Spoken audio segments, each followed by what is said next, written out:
और अब एग्जाम्पल की शुरुआत करेंगे इस कंपनी से, जिस कंपनी का नाम है हीरो। हीरो एक कंपनी है, बॉम्बे स्टॉक एक्सचेंज में लिस्टेड ये कंपनी है, और इसी से हम इस एग्जाम्पल को आगे बढ़ा रहे हैं। अब ज़रा हमें ये देखना है कि हीरो का मैंने यहाँ पे एग्जाम्पल लिया, तो मैं आपको ये बता दूँ कि इट्स ए लिस्टेड कंपनी। ये एक लिस्टेड कंपनी है जिसके शेयर्स स्टॉक एक्सचेंज में अवेलेबल हैं। So it is basically A listed company, और इस लिस्टेड कंपनी का मेंबर लिस्टेड कंपनी है और साथ ही साथ पब्लिक कंपनी भी है। लिस्टेड कंपनी है, पब्लिक कंपनी है, लेकिन मेरा आपसे अब ये क्वेश्चन है कि इसका मेंबर कौन कौन बन सकता है। इसका मेंबर कौन कौन बन सकता है। तो यहाँ हमने देखा, यहाँ हमने हीरो का एग्जाम्पल लिया, मैंने कहा ये लिस्टेड कंपनी है। अब पूरे एग्जाम्पल्स में मैं आपको ये बताने वाला हूँ कि कंपनी का मेंबर कौन बन सकता है और कंपनी का मेंबर कौन नहीं बन सकता। ये सारे एस्पेक्ट्स मैं आपके साथ अब डिस्कस करने वाला हूँ। तो ज़रा देखिएगा, पहला क्वेश्चन हमसे पूछा एंजेलिना जॉली ने। एंजेलिना जॉली का क्वेश्चन ये है कि मैं एक फॉरेन सिटीज़न हूँ। ये बात तो बिल्कुल ठीक है, she is a foreign citizen. और इनका क्वेश्चन ये है कि क्या ये हीरो के शेयर्स परचेज कर सकती है या नहीं कर सकती, क्या ये मेंबर बन सकती है हीरो की। हीरो इंडस्ट्रीज लिमिटेड जो कंपनी है, हीरो के शेयर्स क्या ये परचेज कर सकती है। अगर शेयर्स परचेज कर लेगी तो मेंबर बन जाएगी। तो हमारा लॉ क्या कहता है इस बारे में, यही हमारे माइंड में क्वेश्चन आया कि लॉ इस बारे में क्या कहता है। और हमारा लॉ परमिट करता है, कंपनीज एक्ट को कोई भी प्रॉब्लम नहीं है, कंपनीज एक्ट में परमिशन है। Companies act permits foreign citizen, अगर कोई फॉरेन सिटीजन इंडियन कंपनी के शेयर्स होल्ड करना चाहता है तो वो फॉरेन सिटीजन इंडियन कंपनीज के शेयर्स को होल्ड कर सकता है, कोई प्रॉब्लम नहीं है। लेकिन मैं बस आगे इतनी सी बात कहूँगा, subject to compliance of FEMA, subject to compliance of FEMA 1999। Foreign exchange management act में जो रूल्स है उसके अकॉर्डिंग वो किसी भी कंपनी के शेयर्स खरीद सकता है। एंजेलिना जॉली अमेरिका में रहती हैं, यूएस में रहती हैं, उन्हें किसी इंडियन कंपनी में इन्वेस्ट करना है, कोई प्रॉब्लम नहीं है। कंपनीज एक्ट में इसको लेकर किसी भी तरीके की कोई रोक नहीं है, एक्सेप्ट वो एलियन एनिमी ना हो। एलियन एनिमी कौन होता है, जिस कंट्री के साथ इंडिया की वॉर चल रही होती है उस कंट्री के सिटीजन को हम एलियन एनिमी कहते हैं। अगर उस कंट्री के साथ हमारी वॉर नहीं चल रही ना, तो उस कंट्री का सिटीजन, यस, उस कंट्री का सिटीजन हमारी कंपनी के शेयर्स, हमारी इंडियन कंपनी के शेयर्स होल्ड कर सकता है, प्रोवाइडेड दैट कि वो फेमा को कंप्लाइंस करे। फेमा के अकॉर्डिंग शेयर्स होल्ड करने में कोई प्रॉब्लम नहीं है। अगला क्वेश्चन हमसे पूछा, हीरो कंपनी के शेयर्स अब खरीदने में इंटरेस्टेड है एक पार्टनरशिप फर्म। ये पार्टनरशिप फर्म है और ये पार्टनरशिप फर्म के पार्टनर्स है। पार्टनरशिप फर्म के पार्टनर्स का भी यही क्वेश्चन है कि क्या हम लोग मेंबर बन सकते हैं। इनका भी सेम क्वेश्चन है, इनका भी सेम क्वेश्चन है कि क्या हम लोग किसी कंपनी के, हीरो का ही एग्जाम्पल लिया, क्या हम इस कंपनी के मेंबर बन सकते हैं या नहीं बन सकते। ज़रा सोच के बताइए, पार्टनरशिप फर्म है, मेंबरशिप मिलना पॉसिबल है कि नहीं। पार्टनरशिप फर्म है, partnership firm not a separate legal entity, क्योंकि partnership firm separate legal entity, not a separate legal entity, क्योंकि ये सेपरेट लीगल एंटिटी नहीं है ना, इसलिए पार्टनरशिप फर्म कभी भी किसी भी कंपनी की मेंबर नहीं बन सकती। हाँ, पार्टनर्स मेंबर बन सकते हैं, पार्टनर्स इंडिविजुअल कैपेसिटी में मेंबर बन सकते हैं, उसमें कोई प्रॉब्लम नहीं है। इंडिविजुअल कैपेसिटी में अगर वो मेंबर बन रहे हैं तो उनका मेंबर बनना अलाउड है, उसमें कोई प्रॉब्लम नहीं है। लेकिन पार्टनरशिप फर्म क्योंकि एक सेपरेट लीगल एंटिटी नहीं होती, आइदर इट इज रजिस्टर्ड और नॉट रजिस्टर्ड, इस बात से कोई फर्क नहीं पड़ता वो पार्टनरशिप फर्म रजिस्टर्ड है या रजिस्टर्ड नहीं है। ये तो आप जानते हैं कि पार्टनरशिप फर्म पार्टनरशिप एक्ट 1932 में रजिस्टर होती है और पार्टनरशिप फर्म अगर रजिस्टर्ड नहीं है या रजिस्टर है तो भी पार्टनरशिप फर्म अपने नाम से किसी भी कंपनी के शेयर्स होल्ड नहीं कर सकती। बस पार्टनरशिप फर्म सेक्शन 8 कंपनी की मेंबर बन सकती है। सिर्फ और सिर्फ सेक्शन 8 कंपनी पार्टनरशिप फर्म को शेयर्स अलॉट कर सकता है। हाँ, पार्टनर्स अपनी इंडिविजुअल कैपेसिटी में एज ए नेचुरल पर्सन वो शेयर्स खरीद सकते हैं, क्योंकि पार्टनरशिप फर्म तो आर्टिफिशियल पर्सन होती नहीं है। पार्टनरशिप फर्म अपने नाम से शेयर्स नहीं खरीद सकती, इसके ऊपर पूरी तरीके से रोक है। लेकिन मैं आपसे अब एक छोटा सा क्वेश्चन पूछना चाहता हूँ। उसका मेरा क्वेश्चन है, व्हाट अबाउट LLP? क्या LLP किसी कंपनी की मेंबर बन सकती है? लिमिटेड लायबिलिटी पार्टनरशिप फर्म, क्या ये कंपनी मेंबर बन सकती है? जरा सोच के बताइएगा।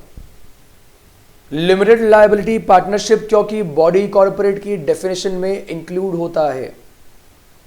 लिमिटेड लायबिलिटी पार्टनरशिप क्योंकि बॉडी कॉर्पोरेट की डेफिनेशन में इंक्लूड होता है।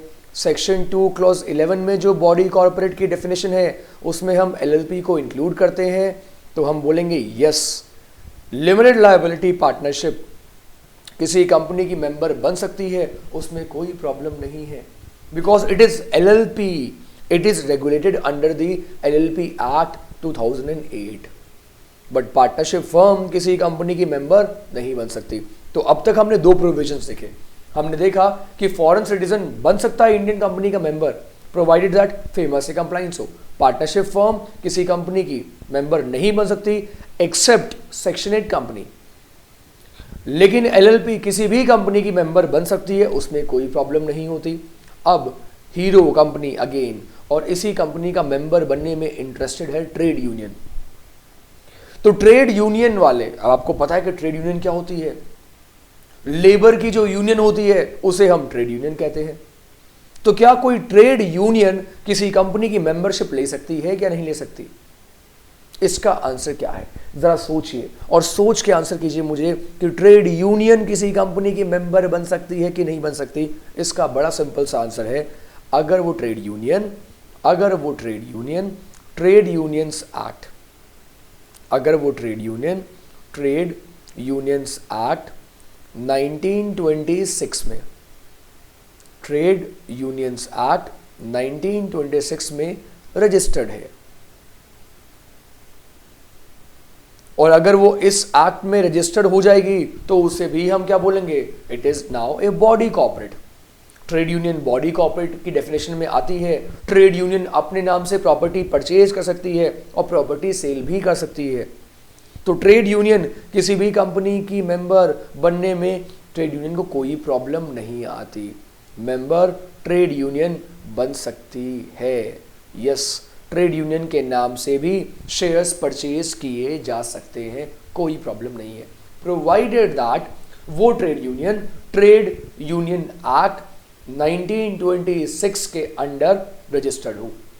अगर रजिस्टर्ड है और मेंबरशिप ली है, हमें कोई प्रॉब्लम नहीं है। तो ये तो ट्रेड यूनियन का एक्ट आ गया। तो हमने ट्रेड यूनियन की बात कर ली, हमने पार्टनरशिप फर्म की बात कर ली, हमने LLP की भी बात कर ली, हमने फॉरेन सिटीजन को भी डिस्कस कर लिया। अब देखते हैं आगे कौन सा क्वेश्चन दिमाग में आता है, आगे कौन सा क्वेश्चन हमसे पूछा जा सकता है। नेक्स्ट क्वेश्चन है, ये जो कंपनी जिसकी हम बात कर रहे हैं, क्या कोई सोसाइटी इसकी मेंबर बन सकती है? एक कोऑपरेटिव सोसाइटी जो है वो एक कंपनी की मेंबर बनना चाह रही है। अब आप जानते हैं कि कोऑपरेटिव सोसाइटीज के लिए अलग से एक्ट है और उस एक्ट में उसका रजिस्ट्रेशन होता है। एग्जाम्पल यहां देखें तो अमूल इसका एग्जाम्पल है। Amul is a cooperative society. अब जो कोऑपरेटिव सोसाइटी है वो कंपनी की मेंबर बनना चाह रही है, इज इट पॉसिबल और नॉट? तो हम बोलेंगे यस, अगर वो कोऑपरेटिव सोसाइटी है तो वो कोऑपरेटिव सोसाइटी किसी भी कंपनी की मेंबर बन सकती है, उसका मेंबर बनने में कोई प्रॉब्लम नहीं है, अलाउड है अगर वो किसी कंपनी की मेंबर बनने में इंटरेस्टेड है। तो कोऑपरेटिव सोसाइटी अपने नाम से प्रॉपर्टी परचेज कर सकती है, और शेयर भी तो प्रॉपर्टी होता है। Share is a movable property. Section 44 में लिखा हुआ भी इस बारे में कि shares and debenture movable property होते हैं। शेयर्स खरीदकर कंपनी की मेंबरशिप एक्वायर की जा सकती है। Amul is an example of cooperative society. तो कोऑपरेटिव सोसाइटी को मेंबर बनने से कोई नहीं रोक सकता, इसे लेकर कंपनी लॉ में किसी भी तरह की कोई रेस्ट्रिक्शन नहीं है। तो ये हमने बात करी कोऑपरेटिव सोसाइटी की। आगे जरा बात करते हैं, क्या कोई हिंदू अनडिवाइडेड फैमिली, क्या कोई हिंदू अनडिवाइडेड फैमिली किसी कंपनी की मेंबर बन सकती है या नहीं बन सकती? जरा सोच के बताइए। हिंदू अनडिवाइडेड फैमिली क्या किसी कंपनी की मेंबर बन सकती है या नहीं बन सकती? अलग अलग तरह की प्रॉब्लम्स मैं आपसे पूछ रहा हूं ताकि आपका कॉन्सेप्ट पूरी तरीके से क्लियर हो जाए। लॉजिक आपको वही अप्लाई करना है जो आप इससे पहले वाली प्रॉब्लम्स में अप्लाई कर रहे थे। यहां भी सेम लॉजिक अप्लाई कीजिए और लॉजिक अप्लाई करके मुझे बताइए कि क्या कोई हिंदू अनडिवाइडेड फैमिली किसी कंपनी की मेंबर बन सकती है या नहीं बन सकती। क्योंकि Hindu undivided family is not a separate legal entity, is not a separate legal entity. क्योंकि हिंदू अनडिवाइडेड फैमिली एक सेपरेट लीगल एंटिटी नहीं होती, इसलिए हिंदू अनडिवाइडेड फैमिली अब किसी भी कंपनी की मेंबर नहीं बन सकती। अब क्या, कभी भी नहीं बन सकती। और आप जानते हैं Hindu undivided family is govern under Hindu law. लेकिन मैं आपको इतनी बात और क्लियर करता हूं जो काफी स्टूडेंट्स को याद नहीं रहती कि अगर हिंदू अनडिवाइडेड फैमिली का कोई कर्ता है, कर्ता सबसे सीनियर मोस्ट मेंबर, वो मेंबर बन सकता है, वो अपनी इंडिविजुअल कैपेसिटी में कंपनी का मेंबर बनेगा। अगर कर्ता मेंबर बनता है तो वो अलाउड है because he is now a natural person, और नेचुरल पर्सन अगर किसी कंपनी के शेयर्स को होल्ड करता है उसमें कोई प्रॉब्लम नहीं है। लेकिन हिंदू अनडिवाइडेड फैमिली के नाम से कंपनी में मेंबरशिप नहीं मिलती, is not a, because it is not a separate legal entity, तो यहां कंपनी का मेंबर बनना पॉसिबल नहीं होता। But when it comes to karta, तो कर्ता के लिए ये सारी कंडीशंस एप्लीकेबल नहीं होती। कर्ता अपनी इंडिविजुअल कैपेसिटी में कंपनी की मेंबरशिप ले सकता है। पार्टनरशिप फर्म भी क्योंकि सेपरेट लीगल एंटिटी नहीं होती, इसलिए पार्टनरशिप फर्म शेयर्स नहीं खरीद सकती एक्सेप्ट सेक्शन 8 कंपनी। लेकिन पार्टनरशिप फर्म का पार्टनर अपने नाम से किसी भी कंपनी की मेंबरशिप ले सकता है। हिंदू अनडिवाइडेड फैमिली क्योंकि सेपरेट लीगल एंटिटी नहीं होती, हिंदू अनडिवाइडेड फैमिली भी सेपरेट लीगल एंटिटी नहीं होती, लेकिन उसका कर्ता अपने नाम से किसी भी कंपनी की मेंबरशिप ऑब्टेन कर सकता है। तो ये हमने डिस्कस किया केस किसका, हिंदू अनडिवाइडेड फैमिली का। आगे जरा बात करते हैं। आगे क्वेश्चन ये है हमारा कि क्या सेंट्रल गवर्नमेंट को किसी कंपनी की मेंबरशिप मिल सकती है। सेंट्रल गवर्नमेंट ने डिसाइड किया कि सेंट्रल गवर्नमेंट हीरो के शेयर्स खरीदेगी। Now government wants to be a member. Company का मेंबर बनने में इंटरेस्ट किसने शो किया है, कंपनी का मेंबर बनने का इंटरेस्ट। कंपनी कौन सी है, कंपनी हमने देखा हीरो मोटर्स लिमिटेड जो कंपनी है, हीरो मोटर कॉर्प जो कंपनी है, उसका मेंबर कौन बनना चाह रहा है, उसका मेंबर बनना चाह रही है सेंट्रल गवर्नमेंट। तो सेंट्रल गवर्नमेंट मेंबर बनने में इंटरेस्टेड है। अब बताइए जरा, सेंट्रल गवर्नमेंट यहां मेंबर बनने में इंटरेस्टेड है। इज इट पॉसिबल और is it not possible? Answer is, अगर गवर्नमेंट को मेंबर बनना है तो गवर्नमेंट को मेंबर बनाने से कौन रोक सकता है। मेरी ही कैट मुझ पे अटैक। गवर्नमेंट ने ही तो कंपनीज एक्ट बनाया है और गवर्नमेंट ने कंपनीज एक्ट में परमिशन दिया है। गवर्नमेंट के ऊपर किसी भी तरीके की कोई रेस्ट्रिक्शन नहीं है। अगर मेंबर बनने में गवर्नमेंट इंटरेस्टेड है, दैट इज एब्सोल्युटली अलाउड। उसमें किसी भी तरीके की कोई भी रेस्ट्रिक्शन नहीं है। अगर गवर्नमेंट चाहे तो भी गवर्नमेंट किसी कंपनी की मेंबर बन सकती है। तो अब तक हमने देखा कौन कौन नहीं बन सकता। पार्टनरशिप फर्म नहीं बन सकती, पार्टनरशिप फर्म नहीं बन सकती, हिंदू अनडिवाइडेड फैमिली मेंबर नहीं बन सकता किसी कंपनी का। हाँ, पार्टनर बन सकता है, कर्ता बन सकता है और सेंट्रल गवर्नमेंट बन सकती है। फॉरेन सिटीजन भी बन सकता है मेंबर, इसमें कोई प्रॉब्लम नहीं है। आगे जरा देखें, आगे मेरा क्वेश्चन आपसे ये है, मैं यहां दो लोगों का एग्जाम्पल देके आपको एक्सप्लेन कर रहा हूं। ये एक पाउनर है, ये एक पाउनर है और पाउनर ने कंपनी से लोन लिया है। ये एक पाउनर है और ये एक पाउनी है। पाउनर ने पाउनी से लोन लिया है और पाउनर ने पाउनर ने पाउनी से लोन लिया है और लोन के बदले में अपने शेयर्स को प्लेज किया है, अपने शेयर्स को गिरवी रखा है। पाउनर ने लोन लिया और बदले में अपने शेयर्स को प्लेज किया। तो लोन लेने के लिए पाउनर ने शेयर्स को प्लेज किया और पाउनी से लोन ले लिया। अब क्वेश्चन ये आया कि ये जो कंपनी है पाउनी,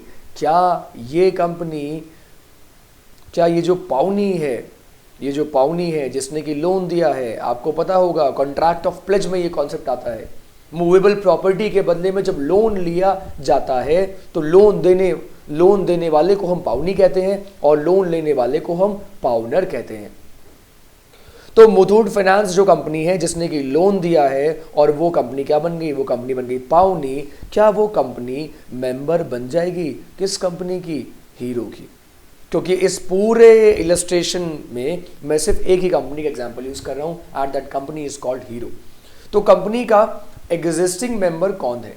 देखिए जरा यहां, कंपनी का एग्जिस्टिंग मेंबर कौन है? ये कंपनी का एग्जिस्टिंग मेंबर है। कंपनी के रजिस्टर ऑफ मेंबर में इसी एग्जिस्टिंग मेंबर का नाम अभी मेंशन है और उसी एग्जिस्टिंग मेंबर ने अपने शेयर्स को प्लेज करके लोन लिया है फाइनेंस कंपनी से। अब क्या वो जो फाइनेंस कंपनी है क्या वो मेंबर बनेगी? जरा सोचिए और सोच के आंसर कीजिएगा। Answer is no.